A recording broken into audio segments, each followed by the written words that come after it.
কোনো মুসলমান যদি টানা ৩ জুমা আদায় না করেন তাহলে তাকে কি মুসলমান বলা যাবে নাকি অন্য কিছু বলতে হবে?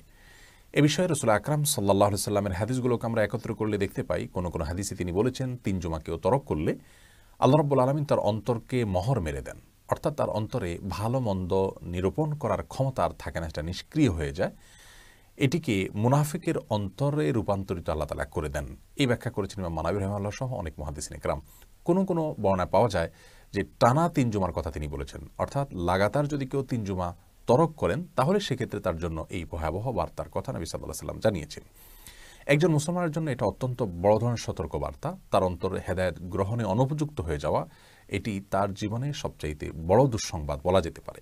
আর যদি কেউ শরীয়ত গ্রাহ্য ওযরের কারণে করেন সেটি ভিন্ন কথা। ইবনে মাজার হাদিসে আসছে মিন গায়রি যুরুরাত শব্দটা, যার অর্থ হলো শরীয়ত গ্রাহ্য যে প্রয়োজন আছে সেটি ছাড়া যদি কেউ ৩ জুমা নিছক অলসতাবশত তরক করেন তাহলে তার অন্তরকে আল্লাহ তাআলা মোহর মেরে দেন।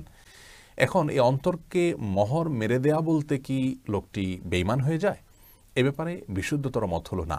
এর উদ্দেশ্য তিনি বেঈমান হয়ে যাওয়া সেটি বোঝানো নয়, বরং এর দ্বারা উদ্দেশ্য হলো সর্বোচ্চ সতর্কতা অবলম্বন যেন করতে পারে মানুষ, সে বার্তা দেওয়া।